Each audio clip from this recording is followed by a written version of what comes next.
युद्धकांड सर्ग 14 पुढे सुरू. हे रामा, तुमच्याच शक्तीने प्रेरणा मिळालेली माया हीच अहंकार रूपाने स्वतःच्या गुणांनी सर्व लोक उत्पन्न करीत असते. म्हणूनच सर्व काही करण्याचे कर्तृत्व हे तुमचेवर आरोपिले जात असते. चुंबकाचे सानिध्याने जसे लोहकण आदी जड चेतन पदार्थ हे हलू लागतात, त्याचप्रमाणे तुमची दृष्टी पडल्याने माया ही सर्व जगाची निर्मिती करत असते.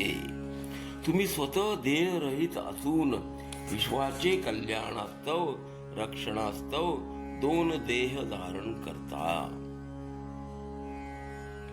विराट हे तुमचे स्थूल शरीर असून सूक्ष्म शरीर हे सूत्र म्हणजेच हिरण्यगर्भ असल्याचे म्हटले जाते.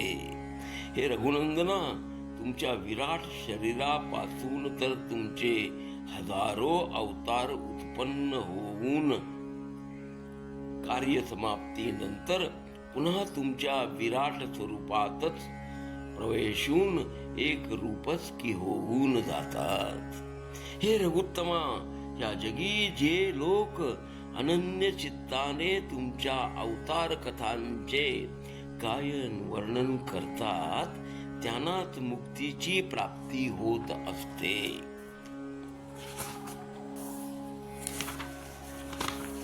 हे राघवा, पूर्वी भूमिभार हरण करण्यास्तव ब्रह्मदेवांनी तुमची प्रार्थना केली होती. त्यांच्या तपस्येने प्रसन्न होऊन तुम्ही या रघुकुली अवतार घेतलात. हे रामा, आता तुम्ही देवांचे दुष्कर कार्य पार पाडले असून आताही अनेक सहस्त्र वर्षे या मनुष्य देही राहूनच दोन्ही लोकांचे कल्याणास्तव अनेक कठीण अशी पापहारक कार्य संपन्न करून स्वतःच्या कीर्तीने या सर्व विश्वत भारून टाकाल. हे जगन्नाथा, माझा आश्रम आज तुम्ही पवित्र करावा अशी मी तुम्हास प्रार्थना करीत आहे.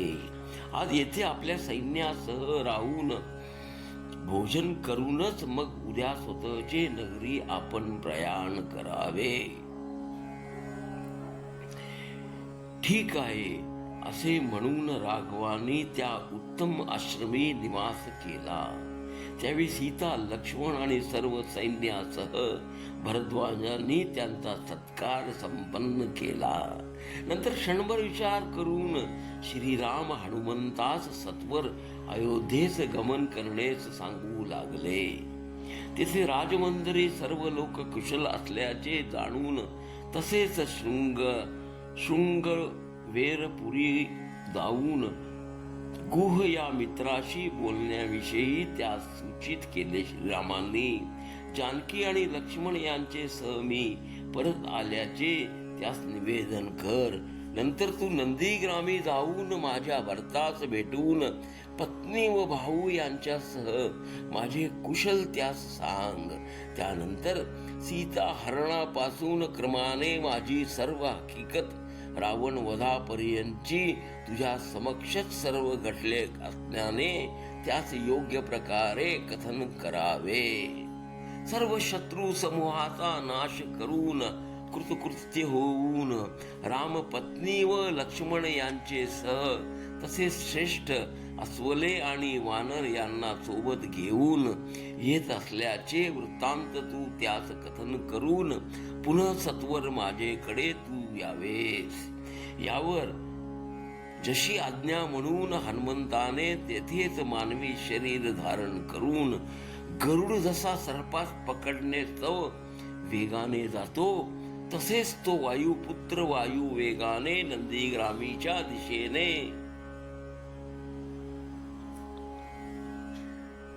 त्वरित निघाला. प्रथम शृंगवेरपुरी गुहाजवळ जाऊन आनंदित मनाने हनुमंताने गोड शब्दात त्यास सांगितले. श्रीमान धर्मात्मा, तुझे मित्र दशरथ पुत्र श्रीरामांनी सीता व लक्ष्मण यासह स्वतःही कुशल असल्याची वार्ता आपणास कथन करण्यास मला आज्ञांकित केले असल्याचे त्यास सांगितले. मुनी भरद्वाजाने अनुज्ञा दिलेवर आजच राघव तुझ्याकडे येतील. त्यावेळी तू रघुत्तमांना भेटावेस. हे ऐकून आनंदानेच गुहाचे अंगावर रोमांच उभे राहिले. त्यास असे सांगून महातेजस्वी प्रचंड वेगवान हनुमंत वायुवेगानेच आकाशी उडाला. हनुमंताने वाटेत रामतीर्थ आणि महानदी सरयू पाहिली. ती नदी ओलांडून भरत भेटीच्या कल्पनेनेच आनंदात नंदीग्रामी प्रवेश करता झाला. भगवंतांचा लाडका हनुमंत अयोध्येपासून 1 कोस अंतरावर असणाऱ्या नंदीग्रामी वल्कले आणि कृष्णाजीन वापरणारा आश्रमात राहणारा कृष्णदीनचा भरताचे त्यास दर्शन झाले. भरताचे अंग अभ्यंगादी संस्कार न झाल्यामुळे मळकट झाले होते. त्याने वल्कल वस्त्र धारण करून फळे मुळे यांचाच आहार घेत श्रीरामांचे ध्यान करण्यात तो मग्न होता. रामांच्या पादुका पुढ्यात ठेवून तो पृथ्वीचे राज्य करीत होता.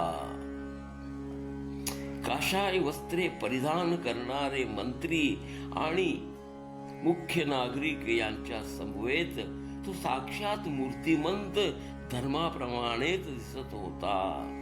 अशा त्या भरता समक्ष पवनपुत्र हनुमंताने हात जोडून म्हटले, हे भरता, दंडकारण्ये राहणाऱ्या ज्या तपस्वी श्रीरामांचे चिंतन तू करीत आहेस आणि ज्यांचे विषयी तू शोकही करीत आहेस, त्या काकुस्त श्रीरामांनी तुला आपले कुशल कळविण्यास मला पाठवले आहे.